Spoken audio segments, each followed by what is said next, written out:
왜 하필 한국? 맨날 일본에 뒤처지는 그 국가? 하버드, 옥스포드 진학률 30%를 자랑하는 싱가포르 최고 명문고, 학생들이 한국 고등학생들 앞에서 완전히 무너졌습니다. 아무도 예상하지 못했습니다. 세계 1위 창의공항을 자랑하며 우월감에 가득 찼던 엘리트들이 서울에서 이렇게 처참하게 깨질 줄은. 싱가포르의 1980년대 수준이라던 한국이 이럴 수가. 열흘간의 한국 수학여행, 그것은 아시아 최고라는 자부심이 산산조각 나는 충격의 연속이었습니다. 대체 무엇이 이들을 이토록 뒤흔들었을까요? 그 충격적인 열흘간의 이야기, 지금부터 들려드리겠습니다. 안녕하세요. 저는 싱가포르 래플스 인스티튜션 3학년 탄 웨이리입니다. 지금부터 제가 들려드릴 이야기는 정말 믿기 어려우실 거예요. 서울 도착 첫날, 명동거리에서 일어난 일입니다. 저희는 호텔 체크인 후 자유시간을 받아 명동으로 나왔어요. 야, 여기가 그 유명한 명동이래. 제 친구 데이비드가 말했어요. 별거 없는데? 오차드 로드가 훨씬 세련됐잖아. 클라라가 코웃음 쳤죠. 저희는 영어로 떠들며 거리를 걷고 있었어요. 그때 길을 잃었다는 걸 깨달았죠. Excuse me, where is 명동 메인 스트리트?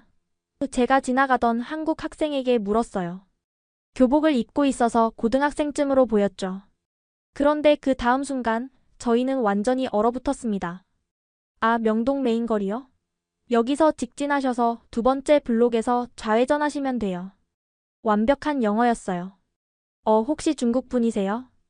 클라라가 중국어로 물었어요. 부시 종거런. 워먼시 한꺼 세상. 그 학생이 유창한 중국어로 대답했어요.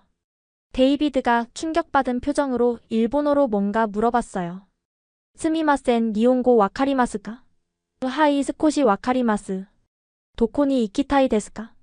저희는 서로 얼굴을 봤어요. 이게 가능한 일인가요? 잠깐, 너 몇 학년이야? 제가 영어로 물었어요. 고등학교 2학년이에요. 17살이요. 17살. 고등학교 2학년. 저희보다 한 살 어린 학생이 세계 국어를 하고 있었어요. 어떻게 이렇게 많은 언어를 할 수 있어? 클라라가 물었어요. 학교에서 다 배워요.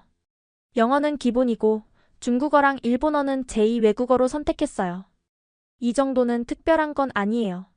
그 학생은 스마트폰을 꺼내더니 뭔가를 보여줬어요. 이거 보세요. AR 내비게이션 앱이에요. 화면에 카메라를 켜자 실시간으로 거리가 3D 지도로 변했어요. 여기가 지금 우리 위치고요. 명동 메인은 여기예요. 이 앱으로 따라가시면 길 잃을 일 없어요. 이거 학생이 만든 거야? 데이비드가 믿을 수 없다는 표정으로 물었어요. 아니요, 저희 학교 코딩 동아리 선배들이 만들었어요. 작년에 출시해서 다운로드 수가 10만 건 넘었대요. 고등학생이 만든 앱이 10만 다운로드라고요? 너희 학교가 특별한 학교야? 제가 물었어요. 외국어 고등학교긴 한데 서울에는 이런 학교가 많아요. 외국어 고등학교. 그 말이 저희에게는 충격이었어요. 싱가포르 최고 명문고인 래플스에서도 세계 국어를 완벽하게 하는 학생은 드문데. 고마워, 정말 도움이 됐어. 제가 겨우 말했어요. 별 말씀을요. 한국 구경 잘하세요. 그 학생이 떠난 후 저희는 한동안 말이 없었어요. 방금 무슨 일이 일어난 거야? 클라라가 멍하니 말했어요. 우리랑 나이도 비슷한데. 데이비드가 말을 잇지 못했어요. 저는 그때 처음으로 불안감을 느꼈어요. 우리가 한국에 대해 너무 모르고 있었던 건 아닐까? 그런데 이건 정말 시작에 불과했습니다. 명동 사건 이틀 전으로 돌아가 볼게요. 싱가포르 창의공항 터미널 3 라운지. 정말 짜증나. 왜 하필 한국이야? 클라라가 불만을 터뜨렸어요. 저희는 래플스 인스티튜션 최상위권 20명의 특별 수학여행팀이었어요. 원래 계획은 일본 교토와 도쿄 일주일 투어였죠. 맞아, 교토대학이랑 도쿄대학 캠퍼스 투어도 있었는데. 데이비드가 한숨을 쉬었어요. 저희 학교는 싱가포르에서도 특별합니다. 졸업생의 30%가 하버드, 예일, 옥스포드, 케임브리지에 진학해요. 나머지도 대부분 NUS나 NTU 같은 싱가포르 최고 대학에 가죠. 한국에 뭐가 있다고? 케이파, 김치? 마커스가 시큰둥하게 말했어요. 저도 솔직히 실망스러웠어요. 싱가포르가 6만 달러 넘는데 한국은 35,000달러 정도잖아. 맞아, 우리나라가 훨씬 잘 살아. 클라라가 맞장구 쳤어요. 창의공항을 둘러보며 저희는 더욱 자부심을 느꼈어요. 봐봐, 스카이트랙스 세계 공항 순위 1위. 인천공항은 몇 위더라? 4위? 5위? 창의공항 실내 폭포 봤어? 인천공항에 이런 게 있을까? 데이비드가 자랑스럽게 말했어요. 저희 부모님들도 다들 불만이셨어요. 왜 하필 한국이니? 일본이면 뭔가 배울 게 있을 텐데. 아버지는 투자은행 임원이시고 어머니는 정부 고위 공무원이세요. 저희 반 친구들 부모님도 다 비슷해요. 한국은 그냥 싱가포르 1980년대 수준이야. 담임 선생님도 은근히 그런 뉘앙스로 말씀하셨어요. 비행기에 오르면서도 저희는 계속 투덜댔어요. 인스타그램에 뭐라고 올리지? 샵도쿄 샵교토 대신 샵서울이라니. 그래도 면세점은 괜찮겠지? 화장품이나 사가자. 클라라가 말했어요. 비행시간 6시간 30분. 기내식을 먹으며 저희는 한국 관련 자료를 대충 훑어봤어요. 한국 전쟁 1953년 종료. 와, 우리나라가 독립한 1965년보다 늦네. 지금 삼성이 대단하다지만 싱가포르에도 큰 기업들 많잖아. 그래, DBS은행, 싱텔 캐피탈랜드. 우리도 만만치 않아. 한국에 대한 저희의 지식은 그 정도였어요. K-팝, 한국 드라마, 김치, 불고기. 그리고 약간의 경제 성장 스토리. 그래도 뭐 일주일이면 끝이야. 그냥 쇼핑이나 하고 오자. 제가 말했어요. 모두가 고개를 끄덕였어요. 인천공항 도착 안내 방송이 나왔을 때도 저희는 별 기대가 없었어요. 어차피 창의공항보다 못하겠지. 하지만 비행기에서 내리는 순간부터 뭔가 이상한 기운이 느껴지기 시작했어요. 그리고 그 불안한 예감은 곧 현실이 되었습니다. 인천공항에 도착했을 때 처음엔 별로 특별할 게 없어 보였어요. 봐, 그냥 평범한 공항이잖아. 마커스가 어깨를 으쓱했죠. 하지만 입국 심사장으로 가는 길에서부터 뭔가 달랐어요. 웰컴 투 코리아. 하오 니아오 공가포. 천장에 설치된 스피커에서 다국어 안내가 나왔는데 놀랍게도 싱가포르 공용어 4가지가 모두 포함되어 있었어요. 말레이어도 있네? 클라라가 놀랐어요. 슬라맛 다탕크 코리아. 그런데 정말 충격적인 건 그 다음이었어요. 입국 심사대 앞에 도착했는데 줄이 거의 없었어요. 자동 입국 심사대를 이용하실 외국인 분들은 이쪽으로 오세요. 직원이 태블릿을 들고 있었는데 화면에서 실시간으로 통역이 되고 있었어요. 영어, 중국어, 일본어, 심지어 타밀어까지. 퍼스트 타임 인 코리아? 직원이 물었어요. 예스. 제가 대답했죠. 오케이 페이스 레지스트레이션 10 세컨즈. 얼굴을 스캔하는데 정말 10초. 그리고 입국 심사대를 통과하는데 10초. 총 20초 만에 입국이 완료됐어요. 이게 가능해? 데이비드가 믿을 수 없다는 표정이었어요. 창의공항은 자동화 시스템이 잘 되어 있다고 자부했지만 첫 방문 외국인이 20초 만에 통과하는 건 저기 좀 봐. 클라라가 가리킨 곳을 봤어요. 한쪽에서는 로봇이 짐을 운반하고 있었고 안내 데스크에는 홀로그램 직원이 있었어요. 안녕하세요. 무엇을 도와드릴까요? 홀로그램이 완벽한 영어로 말했어요. 마커스가 장난스럽게 중국어로 물어봤어요. 우어커이 자오다오식리 찬송다이? 홀로그램이 즉시 중국어로 대답했어요. 식리 찬송다이 왕쩌비엔 쪼우. 그 순간 저희는 모두 말을 잃었어요. 짐을 찾으러 가는 동안에도 충격은 계속됐어요. 실시간 수화물 위치 추적 시스템입니다. 앱을 다운받으시면 짐이 어디 있는지 정확히 아실 수 있습니다. 각자 폰으로 QR코드를 스캔하니 저희 가방이 벨트 어느 위치에 있는지 실시간으로 보였어요. 이거 창의공항에도 없는 거 아니야? 데이비드가 조용히 말했어요. 수화물 수치대에는 또 다른 놀라움이 있었어요. 짐이 나오기 시작한 지 3분 만에 저희 짐이 모두 나왔거든요. 베이징에서 출발한 에어 차이나 편 승객 여러분, 수화물이 모두 나왔습니다. 평균 대기시간 4분 20초였습니다. 전광판에 각 항공편별 수화물 처리 시간이 실시간으로 표시되고 있었어요. 창의공항은 평균 15분인데 클라라가 작게 중얼거렸어요. 세관을 통과할 때는 더 놀랐어요. 엑스레이 검사대를 지나가는데 가방을 열 필요가 없었거든요. AI 검색 시스템입니다. 의심 물품이 없으면 그냥 통과하세요. 단 한 명도 가방을 열지 않고 통과했어요. 공항 밖으로 나가는 출구에서 저희는 모두 멈춰 섰어요. 우리가 공항에 도착한 지 지금 몇 분이나 됐지? 제가 물었어요. 데이비드가 시계를 봤어요. 25분. 25분. 비행기에서 내려서 입국 심사를 하고 짐을 찾고 세관을 통과해서 공항 밖으로 나오기까지. 창의 공항에서는 보통 1시간. 마커스가 말을 잇지 못했어요. 그때 저희를 마중 나온 가이드가 다가왔어요. 래플스 인스티튜션 학생들이죠? 환영합니다. 완벽한 영어였어요. 참고로 인천공항은 스카이트랙스 평가에서 서비스 부문 1위예요. 창의공항은 전체 1위지만요. 가이드의 말에 저희는 또 놀랐어요. 한국인이 창의공항을 인정하면서도 자신들의 강점을 정확히 알고 있다는 게. 버스를 타고 서울로 향하면서 저희는 5분 동안 아무 말도 하지 못했어요. 그 침묵을 깬 건 클라라였어요. 우리가 한국을 너무 모르고 있었던 거 아니야? 아무도 대답하지 못했어요. 왜냐하면 모두가 같은 생각을 하고 있었거든요. 창의공항이 세계 1위라는 자부심, 그것이 단 25분 만에 흔들리기 시작했으니까요.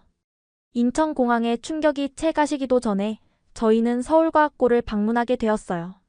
한국 최고의 영재학교래. 가이드가 설명했죠. 래플스가 얼마나 대단한지 모르나 봐. 마커스가 여전히 자신감을 보였어요. 래플스 인스티튜션은 단순한 명문고가 아니에요. 싱가포르 총리 3명을 배출했고 노벨상 후보에 오른 동문도 여럿 있죠. 교문에 들어서자마자 뭔가 달랐어요. 이게 고등학교 맞아? 클라라가 놀랐어요. 건물이 대학 연구소 같았거든요. 양자 컴퓨터 연구동, 바이오 융합센터, AI 혁신랩. 고등학교에 양자 컴퓨터가 있다고? 데이비드가 믿을 수 없다는 표정이었어요. 안내를 맡은 학생회장이 저희를 맞았어요. 안녕하세요. 서울과학고 이준호입니다. 나이스 투 밋 유. 제가 영어로 인사했어요. 오, 싱가포르에서 오셨군요. 래플스 인스티튜션이면 정말 명문이시네요. 리콴유 총리님도 나오신 곳 아닌가요? 한국 고등학생이 싱가포르 역사까지 알고 있다니.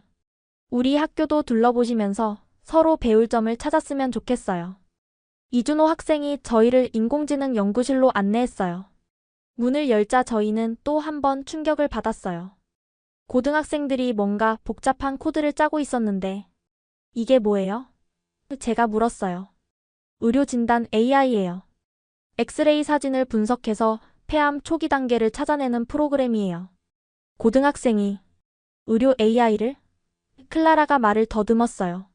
네, 작년에 이 프로젝트로 국제과학올림피아드에서 금메달 받았어요.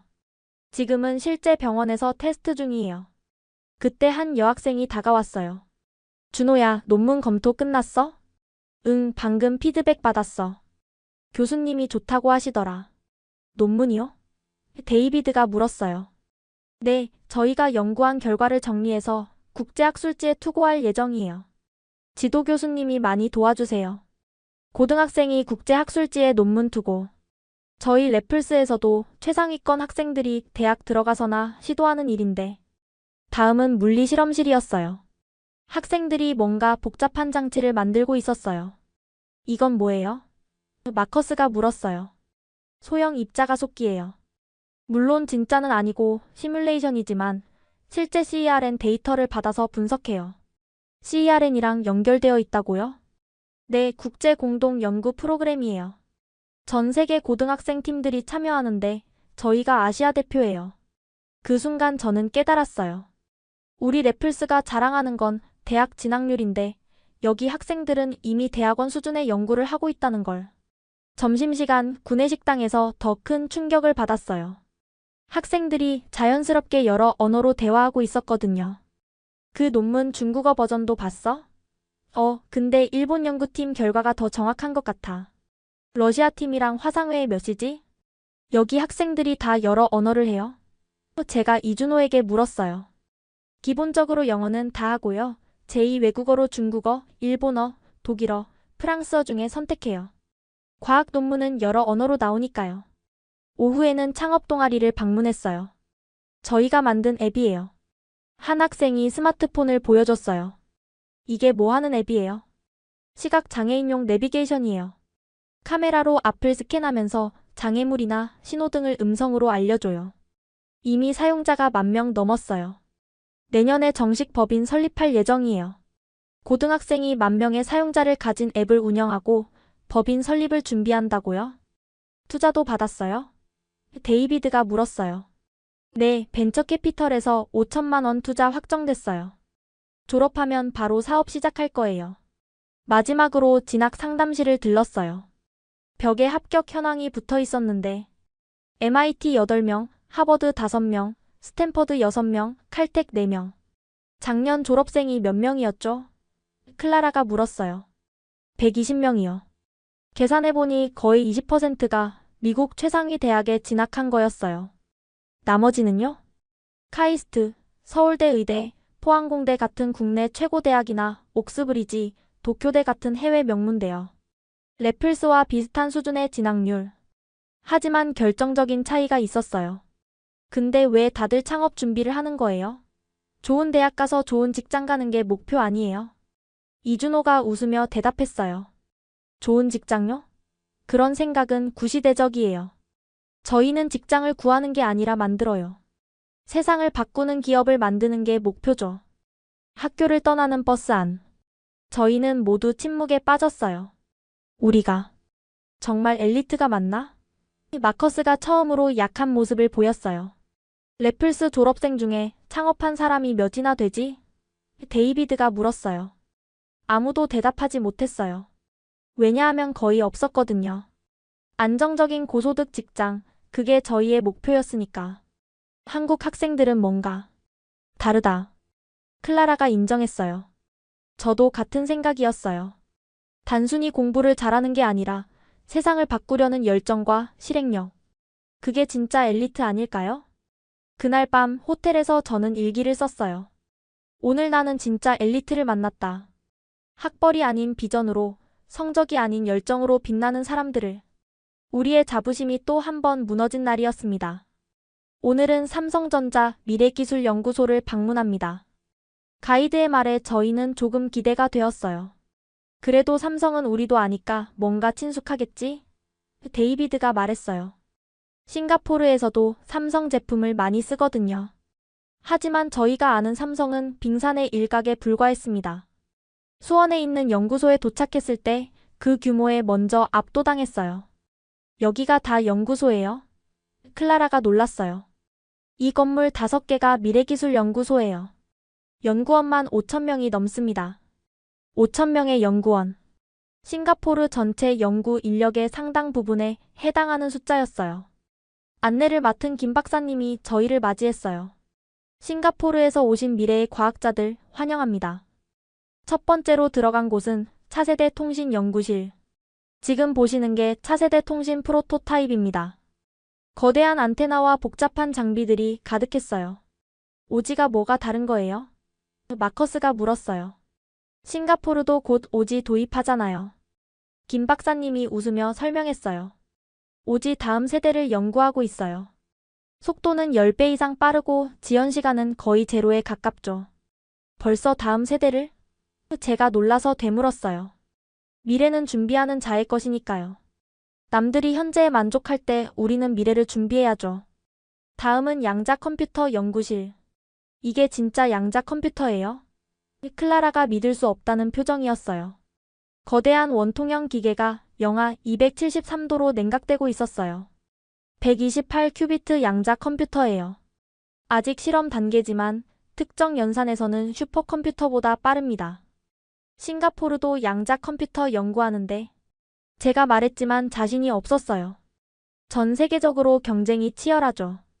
하지만 저희는 독자적인 큐비트 제어 기술을 개발했어요. 작년에 국제학술지에 논문도 발표했고요. 다음 방문지는 더 충격적이었어요. 바이오 전자공학 연구실. 이게 뭔가요? 작은 칩을 보며 마커스가 물었어요. 뇌신경 인터페이스 칩이에요. 생각만으로 기계를 조작할 수 있게 하는 기술이죠. 일론 머스크의 뉴럴링크 같은 거요? 비슷하지만 저희가 더 앞서 있어요. 동물 실험에서 이미 성공했고 단계적으로 임상 준비 중입니다. 연구원 한 분이 시연을 보여주셨어요. 원숭이가 생각만으로 로봇팔을 움직여 바나나를 집어먹는 영상이었어요. 말도 안 돼. 데이비드가 중얼거렸어요.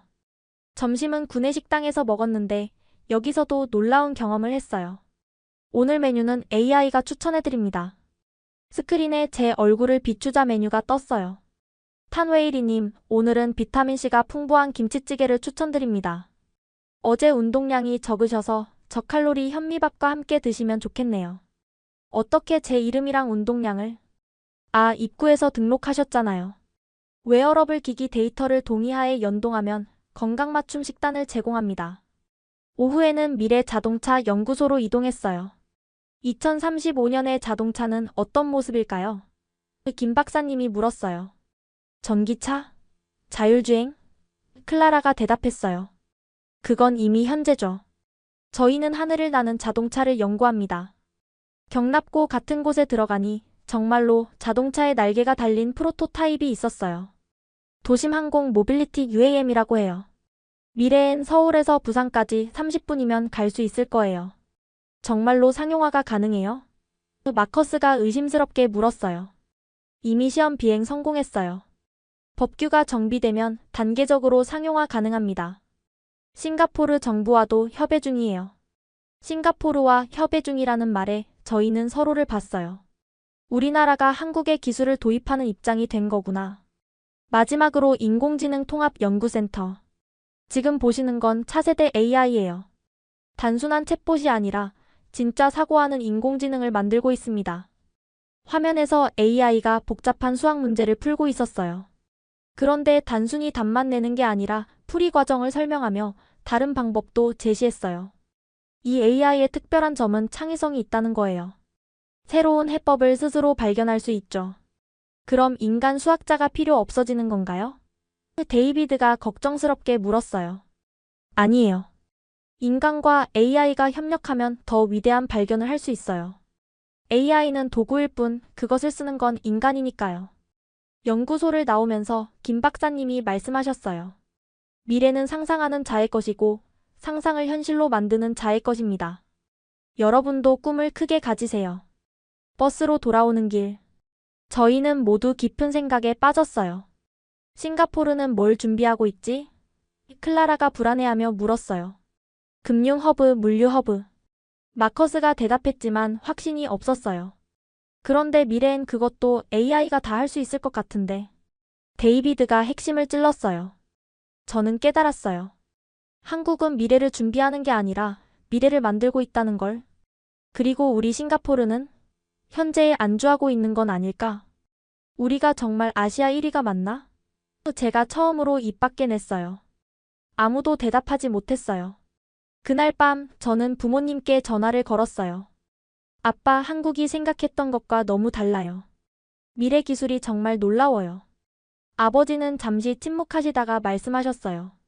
싱가포르도 변해야겠구나. 네, 정말로 변해야 할 것 같았어요. KTX를 타고 부산으로 향했어요.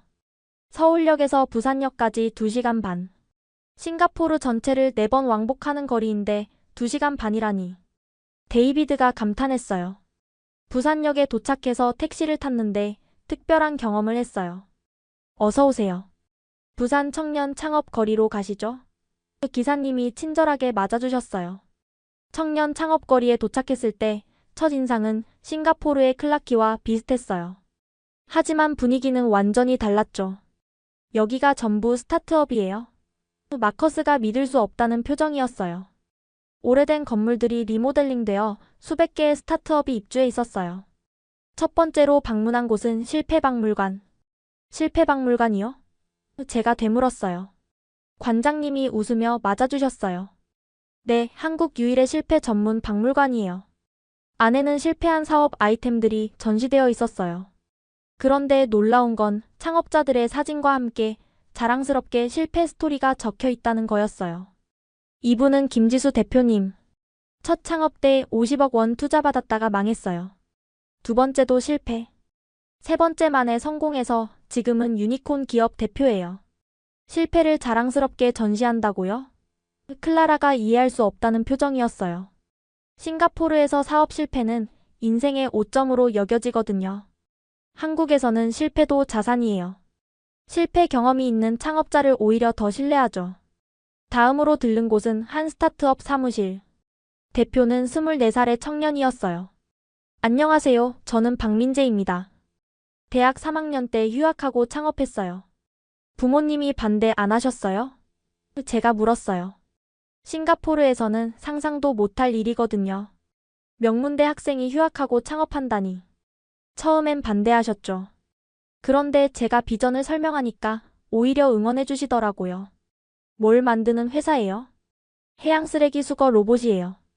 바다에 떠다니는 플라스틱을 자동으로 수거하는 기술이죠. 작은 수조에서 로봇이 시연되고 있었어요. 물 위에 쓰레기를 인식하고 자동으로 수거하는 모습이 신기했어요. 이미 부산항에서 테스트 중이에요. 내년엔 동남아 진출 계획입니다.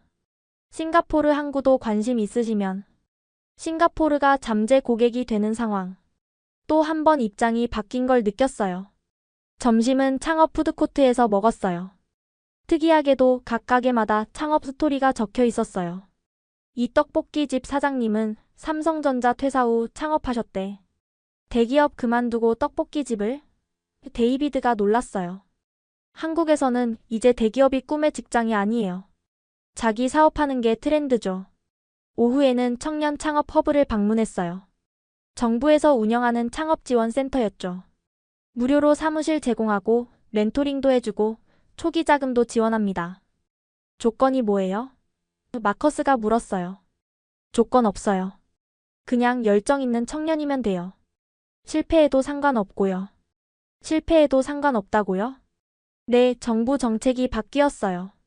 실패를 용인하는 사회가 목표죠. 실리콘밸리처럼요. 한 청년을 만났는데 그의 이야기가 인상적이었어요. 저는 3번 실패했어요.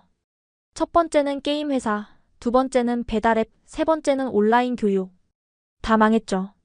그런데 왜 계속하세요? 클라라가 물었어요. 실패할 때마다 배우니까요. 이제 뭘 하면 안 되는지 알아요. 네 번째는 성공할 것 같아요. 그는 지금 친환경 패키지 회사를 운영 중이었어요. 매출이 매달 2배씩 성장하고 있다고 했죠. 한국에서는 빨리 실패하라는 말이 있어요. 빨리 실패하고 빨리 배워서 빨리 성공하라는 뜻이죠. 창업 거리를 걸으며 저는 충격을 받았어요. 20살 초반의 청년들이 당당하게 꿈을 이야기하고 있었거든요. 나는 세상을 바꾸고 싶어요. 돈보다 의미 있는 일을 하고 싶어요. 실패해도 괜찮아요. 다시 하면 되죠. 싱가포르의 제 친구들과는 너무 달랐어요. 우리는 항상 안정적인 길만 찾았는데 싱가포르 청년들은 창업 안 해요? 한 한국 청년이 저희에게 물었어요. 별로. 제가 솔직히 대답했어요. 왜요? 싱가포르도 부자 나라인데 실패하면 큰일 나니까요. 부모님도 반대하시고. 그럼 혁신은 누가 해요? 그 질문에 저는 대답할 수 없었어요. 저녁 무렵 해운대 해변을 걸었어요. 석양이 아름다웠지만 저희 마음은 복잡했죠. 우리나라 청년들은 왜 이렇게 안 될까? 데이비드가 한숨 쉬었어요. 너무 성공만 추구해서 그런가? 클라라가 대답했어요. 아니야, 실패를 너무 두려워해서야. 마커스가 정정했어요. 저는 깨달았어요. 싱가포르의 성공 방정식이 미래에는 오히려 독이 될 수 있다는 걸. 안정만 추구하면 혁신은 없고 혁신이 없으면 미래도 없으니까요.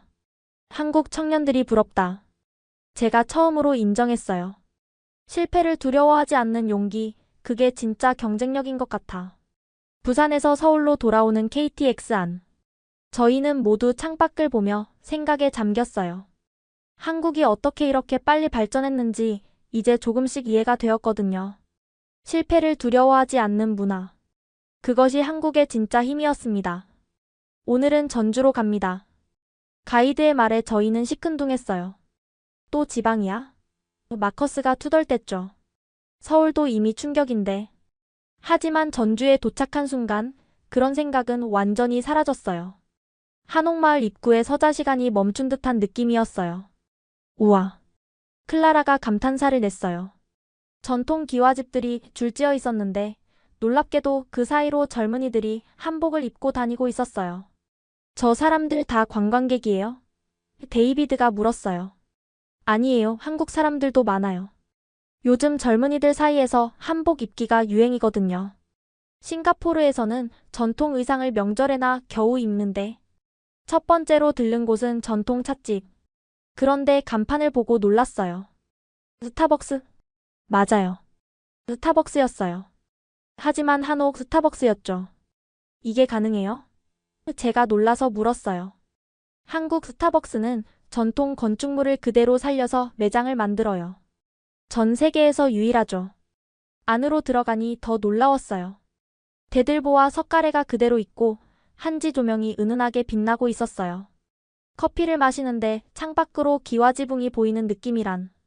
전통과 현대가 이렇게 조화될 수 있구나. 클라라가 감동받은 듯 말했어요. 다음은 한옥 게스트하우스. 이 한옥은 300년 된 건물이에요. 하지만 내부는 완전히 현대식으로 리모델링했죠. 온돌은 그대로지만 에어컨도 있고 전통 창호지 뒤로 이중창이 있었어요.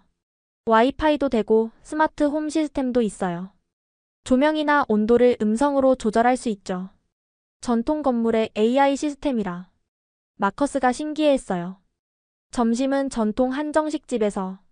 그런데 여기도 놀라움이 있었어요. QR코드로 주문하세요. 메뉴 설명은 AR로 보실 수 있어요. 스마트폰으로 QR을 스캔하니 각 음식이 3D로 나타났어요. 이건 구절판이에요.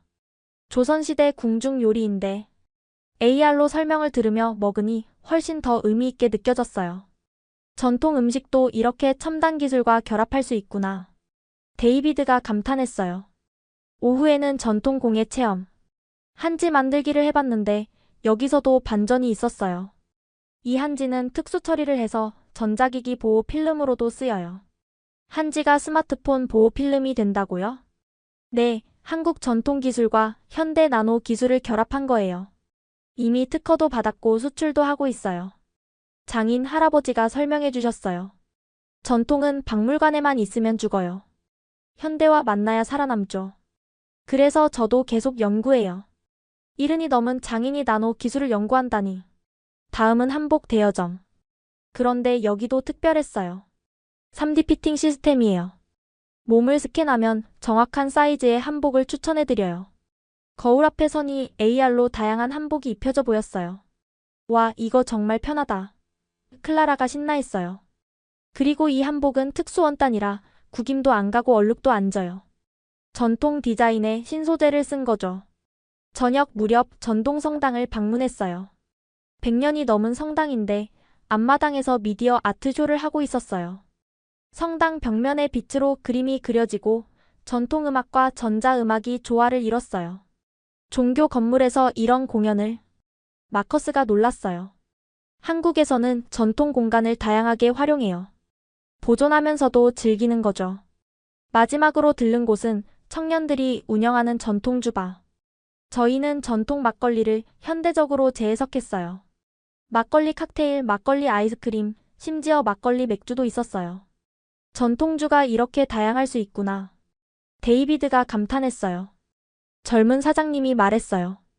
전통을 지키는 가장 좋은 방법은 그것을 현대인이 즐길 수 있게 만드는 거예요. 전주를 떠나는 버스 안.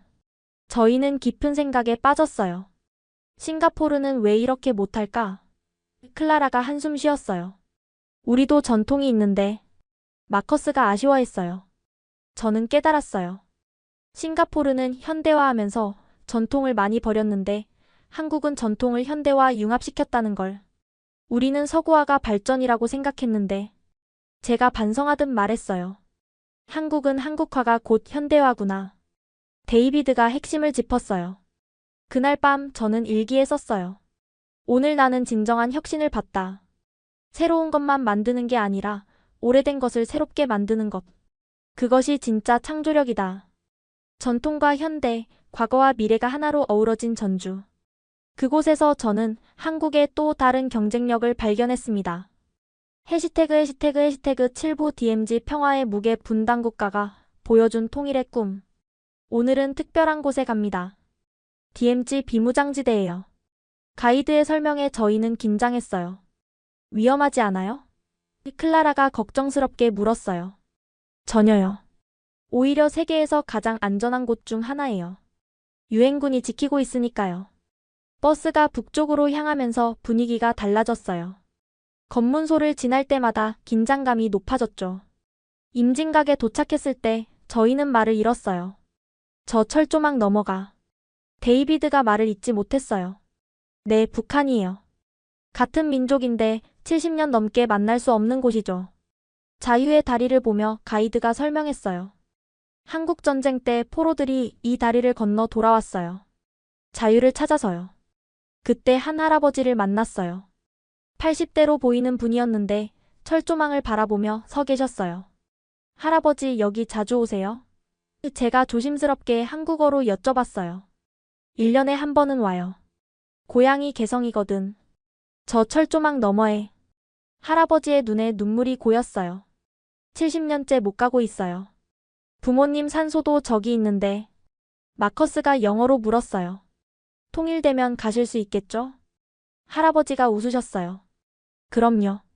그날까지 건강하게 살아야죠. 꼭 갈 수 있을 거예요. 그 희망찬 목소리에 저희는 숙연해졌어요. 다음은 도라산역. 남쪽의 마지막 역이 아니라 북쪽으로 가는 첫 번째 역. 표지판의 문구가 가슴을 울렸어요. 언젠가는 이 기차가 평양을 거쳐 유럽까지 갈 거예요. 가이드가 설명했어요. 정말요? 클라라가 놀랐어요. 네, 이미 선로는 연결되어 있어요. 정치적 문제만 해결되면 바로 운행 가능해요. 플랫폼에는 평양 방면 표지판이 있었어요. 마치 내일이라도 기차가 출발할 것처럼. 통일전망대에 올라갔을 때 북한 땅이 눈앞에 펼쳐졌어요. 저기 보이는 게 개성공단이에요. 한때 한국 기업들과 북한 노동자들이 함께 일했던 곳이죠. 함께 일했다고요? 제가 놀랐어요. 네, 5만 명이 넘게 일했어요. 작은 통일이었죠. 망원경으로 북한 마을을 보니 평범한 집들과 논밭이 보였어요. 똑같은 사람들이 살고 있네요. 데이비드가 중얼거렸어요. 점심은 통일촌에서 먹었어요. DMZ 안에 있는 마을이에요. 여기 쌀은 DMZ 청정 지역에서 나요. 70년간 농약을 안 써서 완전 유기농이죠. 식당 사장님이 자랑스럽게 말씀하셨어요. 분단의 아픔이 역설적으로 자연을 보존했네요. 오후에는 특별한 강연이 있었어요. 탈북 청년 김민수 씨의 이야기였죠. 저는 5년 전에 남한에 왔어요. 처음엔 정말 힘들었어요. 같은 말을 쓰는데도 다른 나라 같았거든요. 지금은 어떠세요? 마커스가 물었어요.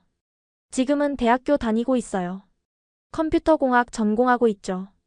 졸업하면 통일 후를 대비한 IT 회사를 차리고 싶어요. 통일이 될 거라고 믿으세요?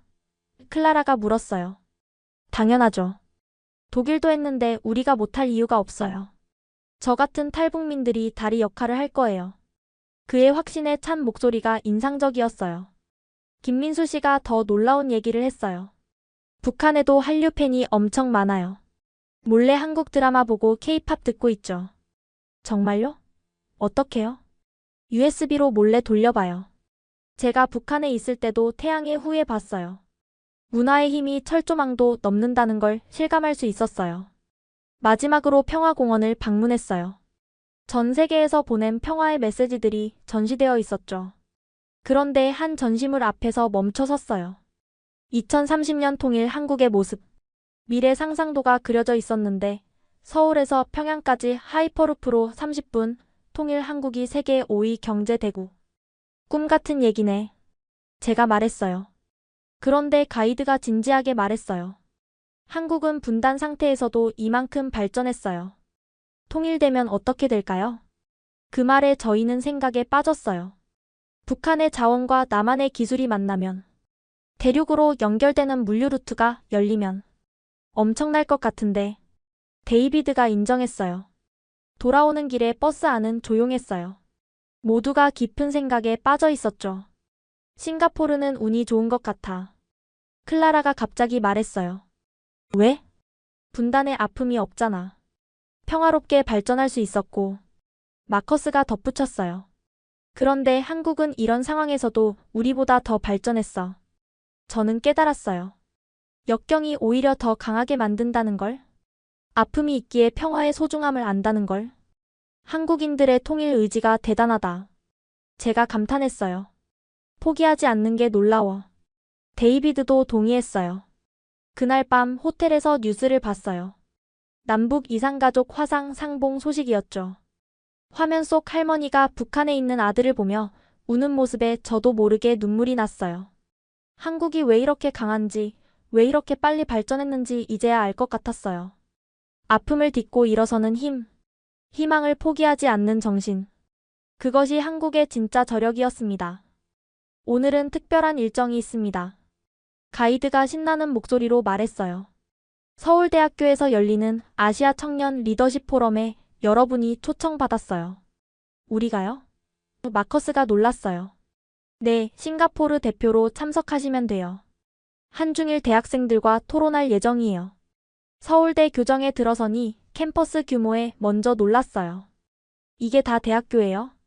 클라라가 감탄했어요. 산 하나가 캠퍼스네. 데이비드가 덧붙였어요. NUS도 크긴 하지만 이 정도 자연 속 캠퍼스는 아니거든요. 포럼 장소인 국제관에 도착하니 이미 많은 학생들이 모여 있었어요. 한국, 중국, 일본, 대만, 홍콩. 아시아 각국의 청년들이었죠. 웰컴 싱가포르 프렌즈. 한 한국 학생이 반갑게 맞아줬어요. 저는 이소영이에요. 오늘 진행을 맡았어요. 회의장에 들어가니 동시통역 시스템이 갖춰져 있었어요. 각자 편한 언어로 말씀하세요. 6개 언어 동시통역이 됩니다. 첫 번째 주제는 아시아의 미래, 경쟁인가 협력인가? 중국 학생이 먼저 발언했어요. 아시아 국가들이 너무 경쟁만 해요. 서로 협력하면 더 강해질 텐데. 일본 학생이 반박했어요. 경쟁이 발전의 원동력 아닌가요? 한국이 일본 따라잡으려고 노력해서 발전한 것처럼. 그때 한국 학생이 손을 들었어요. 저는 다르게 생각해요. 이제는 누가 1등이냐가 중요한 게 아니라 함께 어떻게 성장하냐가 중요해요. 저도 용기를 내서 발언했어요. 싱가포르는 작은 나라라서 협력 없이는 생존할 수 없어요. 하지만 협력이 쉽지 않죠. 이소영이 질문을 던졌어요. 그럼 어떻게 협력할 수 있을까요? 열띤 토론이 시작됐어요. 청년 교류를 늘려야 해요. 공동 연구 프로젝트를 해야 해요. 문화 교류가 먼저예요. 두 번째 주제는 더 무거웠어요. 기후변화와 아시아의 책임. 홍콩 학생이 문제를 제기했어요. 아시아가 전 세계 탄소 배출의 절반을 차지해요. 우리 책임이 커요. 대만 학생이 덧붙였어요. 하지만 선진국들은 이미 다 발전하고 나서 우리더러 발전하지 말라고 하는 건 불공평해요. 한국 학생이 건설적인 제안을 했어요. 탓하기보다는 해결책을 찾아요. 한국은 그린 뉴딜 정책으로 친환경 전환을 시도하고 있어요. 제가 싱가포르 사례를 소개했어요. 싱가포르는 2030년까지 탄소 배출 절반 감축이 목표예요. 어떻게요? 중국 학생이 물었어요. 도시 전체를 정원으로 만들고 있어요. 빌딩마다 수직 정원을 의무화했죠. 일본 학생도 자국 사례를 소개했어요. 일본은 수소 경제로 전환 중이에요. 수소차, 수소발전소. 점심시간에는 자유롭게 교류했어요. 놀랍게도 모두가 비슷한 고민을 하고 있었어요. 취업 걱정돼? 당연하지. 너희 나라도? 응, 경쟁 너무 심해. 하지만 분위기는 밝았어요.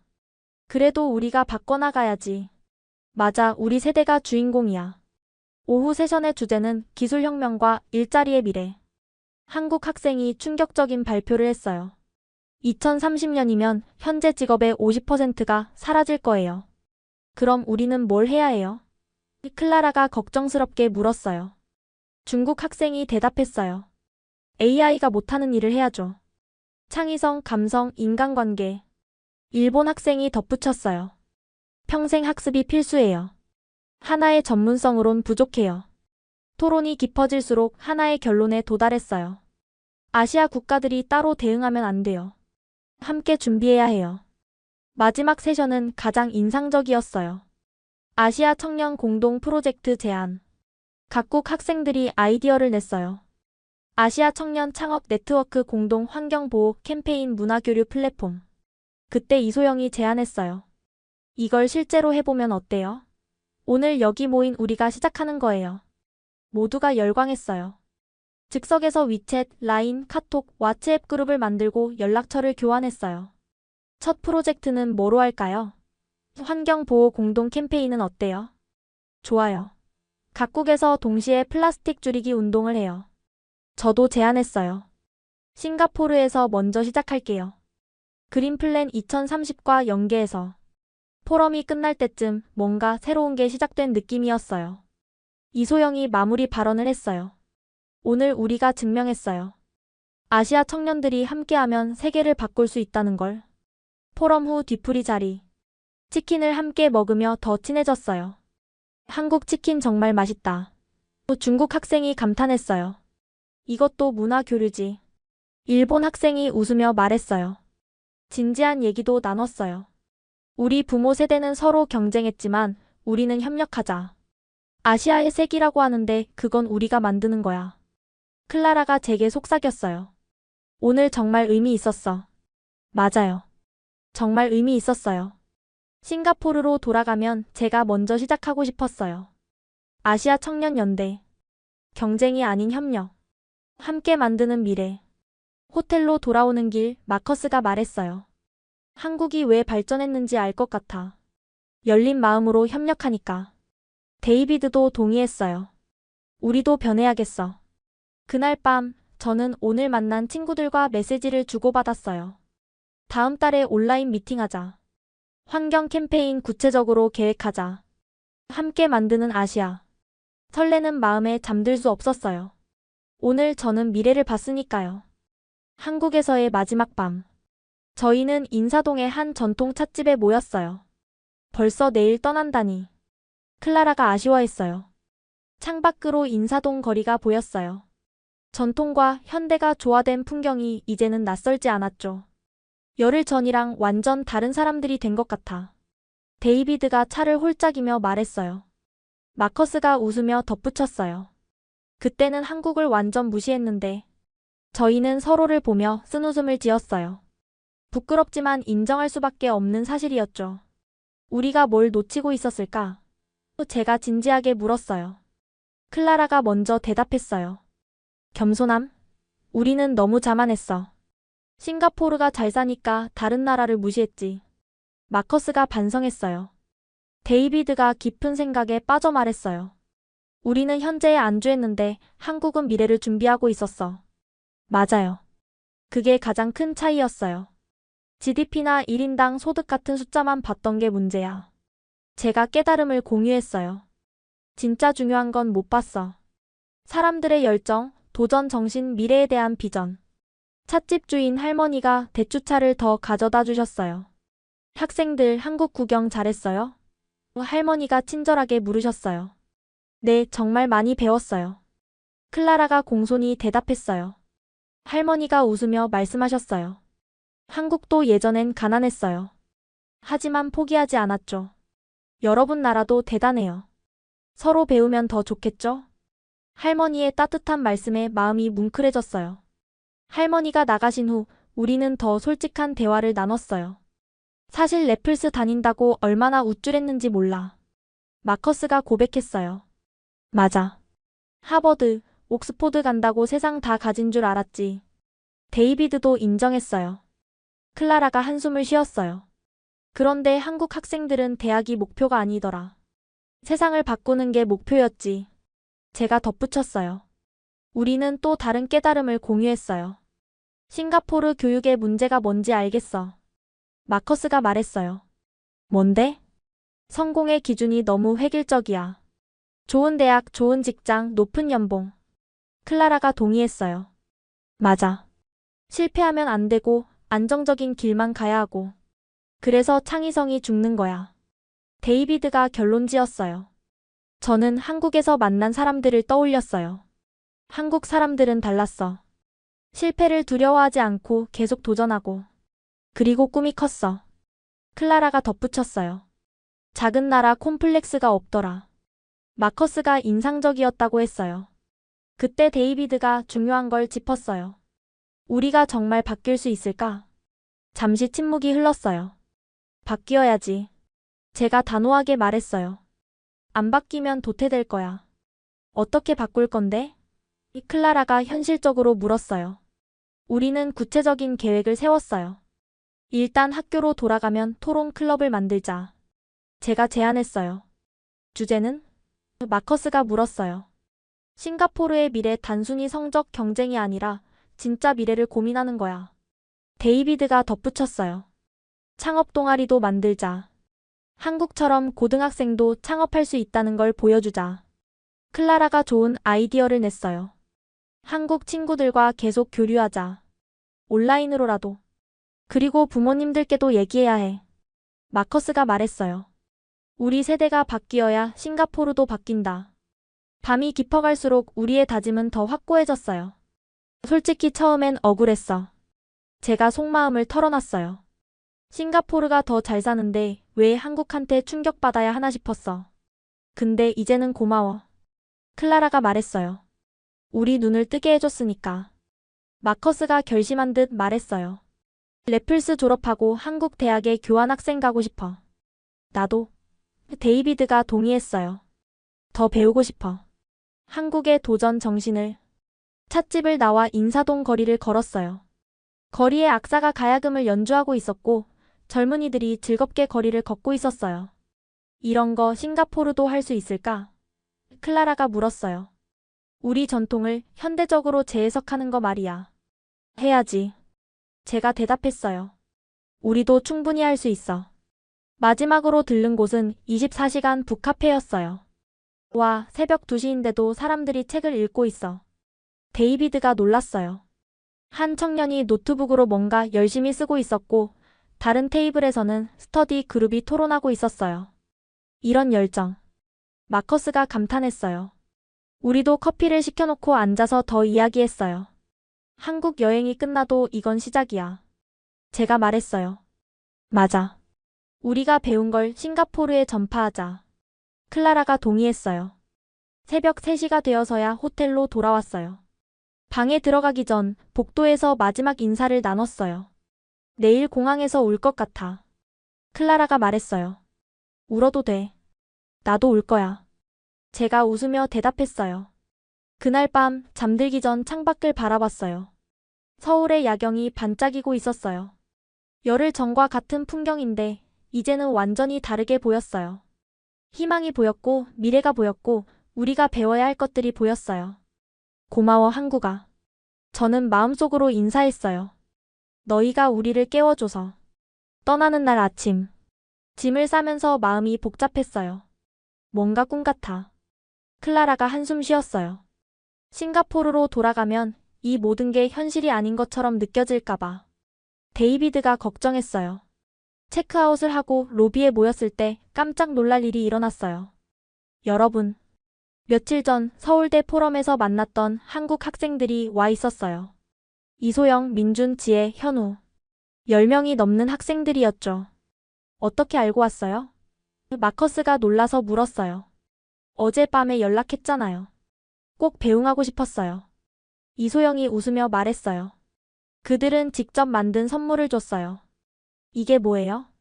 제가 물었어요. 한국 전통 매듭이에요. 인연이 계속 이어지라는 의미죠. 민준이가 덧붙였어요. 그리고 이건 우리가 함께 찍은 사진 앨범이에요. 디지털 코드도 있어서 계속 사진 추가할 수 있어요. 눈물이 날 것 같았어요. 공항으로 가는 버스 안. 한국 친구들이 끝까지 함께 했어요. 다음엔 우리가 싱가포르 갈게요. 지혜가 약속했어요. 그럼 우리가 안내할게. 클라라가 대답했어요. 인천공항에 도착했을 때 열흘 전과는 완전히 다른 마음이었어요. 이 공항이 이렇게 아름다웠나?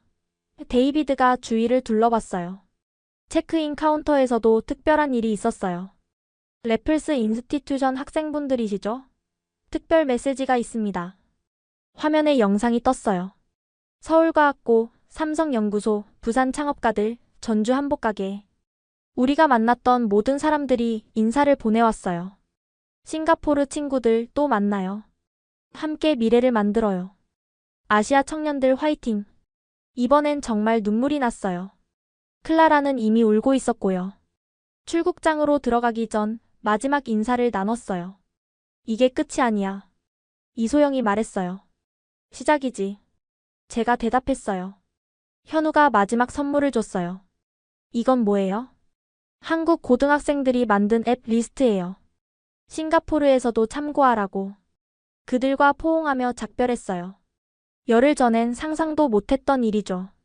보안 검색을 통과하면서도 면세점을 지나면서도 계속 뒤를 돌아봤어요. 게이트에서 대기하며 우리는 조용히 앉아 있었어요. 진짜 많이 변했다. 마커스가 인정했어요. 한국이 우리를 바꿨어. 클라라가 덧붙였어요. 비행기에 오르기 직전 핸드폰에 메시지가 왔어요.